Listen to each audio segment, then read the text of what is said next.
playoff bracket. NU, they were able to get past San Beda in the quarterfinals and then breezing past FEU, and then on the other side, UST tinalo yung Ateneo, and then having that showdown against ito si Shaina Nitura and the rest of the Adamson Lady Falcons. And Gyra, when you look at how NU was able to garner enough strength, well, of course, marami na nawala sa kanila. Bella Belen has graduated, as well as Eliza Solomon and also Sheena Turing.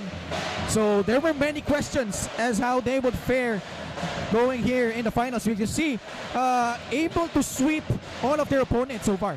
Well, Quest for Four-Peat, the National University, has their eyes locked on their target, and they're looking to win this finals game 1 with one big bite. And well, Gyra, when we talk about NU, again, tinalo nila yung San Beda in the quarterfinals, and then FEU, where many people anticipated they're gonna have a hard time. But, well, mahirapan din sila, no? But they did it in straight sets fashion, and that's why they are entering their 4th straight finals appearance. And arguably the most dominant team in the last 4 years in the collegiate scene. So certainly expectations at an all-time high, especially gunning for a 4th straight championship. Well, this team, we already know how established and well-known they are for their offense and as well as their net defense. So we're gonna see the UST Golden Tigresses really challenging them for the medal. And sometimes, Gyra, when players graduate, opportunity arises. And for Celine Marsh, she has really risen to the occasion. There were questions entering her sophomore year, Gyra, on how she would fare, and safe to say she has answered that in a resounding fashion. Celine Marsh is marching into the finals from a substitute player to the main gunner of this season. What a breakout season indeed, and we have seen her growth before our very eyes. In round 1, she got 16 total points. In round 2, 39 big points. And here in the playoffs, she got 32 points. Tournament total, 87 points. So we can see how much she has grown and how much she's really stepping into as a Lady Bulldog. And many would say she's the one who's tasked to really fill yung shoes na naiwan ni Bella Belen para dito sa NU Lady Bulldogs. But of course, when talking about NU, you also have the veterans. Vangeline Sog entering her 4th year. A lot of expectations riding on her shoulders. And despite missing out in the quarterfinals, returning here against FEU in the semis and producing really well for her squad. Explosive return indeed, and she's back like she never left. In the semifinals versus FEU, she got 11 points off of 9 attacks and 2 blocks. You can see how reliable Vange Alinsog really is for the Lady Bulldogs. And embracing her new role as the team captain para dito sa NU Lady Bulldogs. And well, when we talk about NU, maraming dapat asahan. And for more, of course, on UST, we'll be right back for more of the 2025 Shaky Super League Preseason Unity Cup.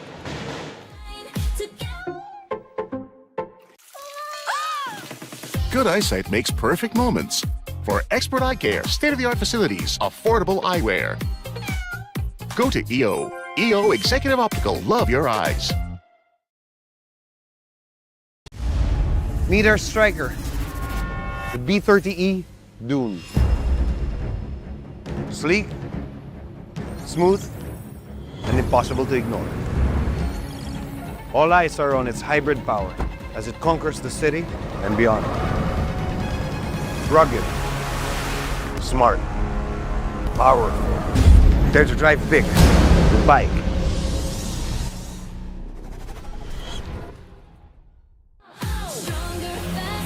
We're back here at the Rizal Memorial Coliseum as we bring you the finals of the 2025 Shaky Super League Preseason Unity Cup. Again, Ken Pangilinan with Gyra Baroga. Gyra, we already talked about the National University Lady Bulldogs, and on the other side of the net, golden opportunity for the UST Golden Tigresses, and it has been a tougher role for them this time around.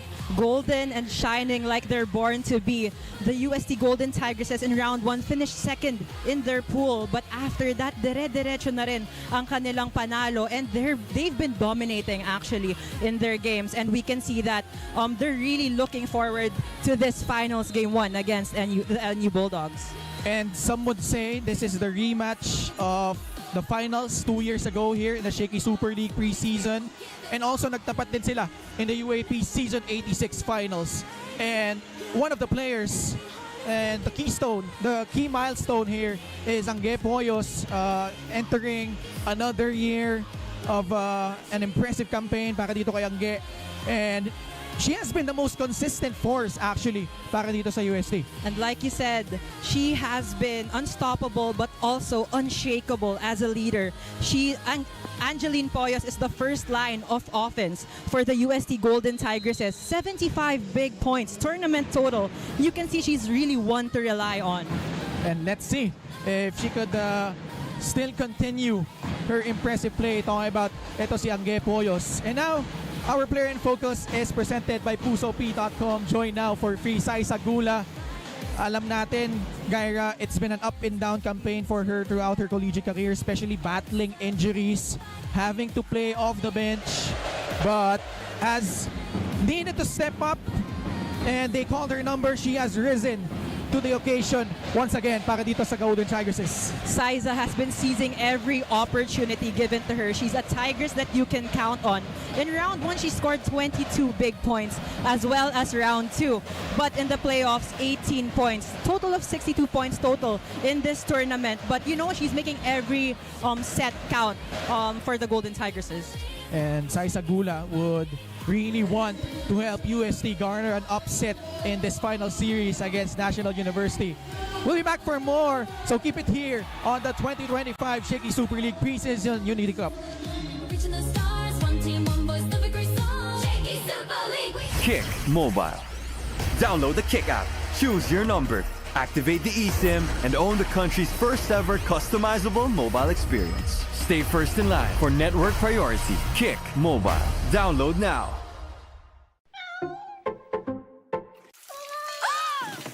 Good eyesight makes perfect moments. For expert eye care, state-of-the-art facilities, affordable eyewear. Go to EO. EO Executive Optical. Love your eyes. Unli projects, plans, play, games! With Smart Unli 5G, valid for 3 days. Tuloy, tuloy, tuloy. Simply reliable. For only 85 pesos. With Smart, load now. Shakey's Creamy Spinach Pizza. Creamier. Creamier, yummier. Super League Spirit will give it all. Surprise, ignite, shine brighter than the lights. Jump, unite, every heart is taking flight. Shaky Super League, dream, big believe.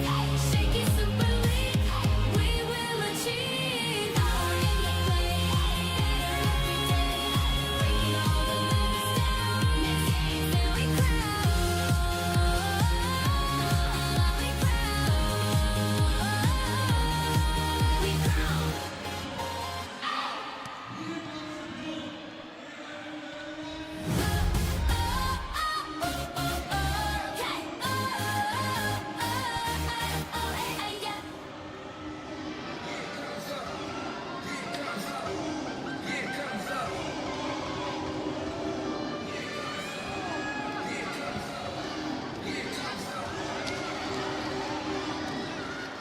And now, last but not the least, one of our favorite cheers that we're gonna have will be our service ace. So when there's a service ace, we're gonna do ace, ace, ace, ace, ace, ace.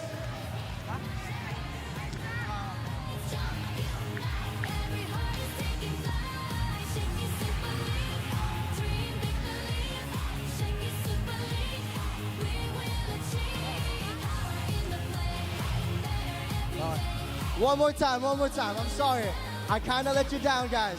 One more time. It's 1, 2, ace. All right? Ace. Ace. Ace. Ace. Ace.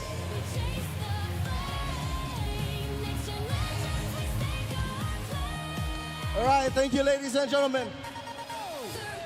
Put your hands up in the air if you want to get some balls. Come on. Come on! Put your hands up, make some noise!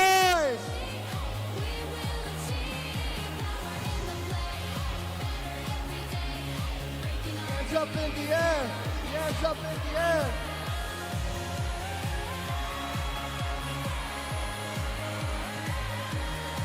In the air.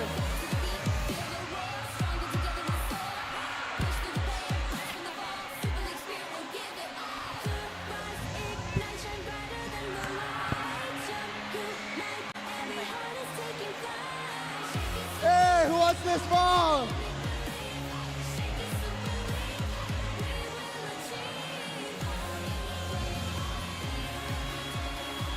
Make some noise, come on.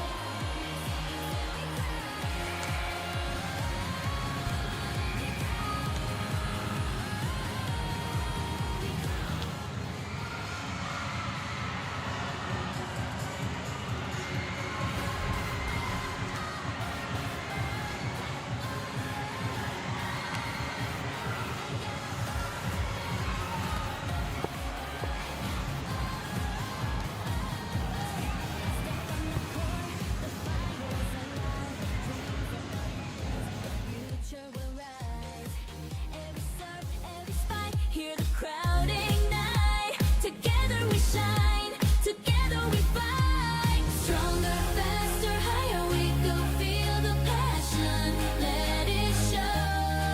With every jump, the sky we claim. Next gen. Personal coming to you live from the Rizal Memorial Coliseum for game number 1 of the finals between National University and University of Santo Tomas. Again, Ken Pangilinan with Gaira Baroga. Gaira, we already alluded to the battle of the wing spikers for both of these teams, but let's not overlook yung mga middle blockers natin para sa NU and UST. Especially, you saw etong si Marga Altea and April Bron for UST. We covered that game.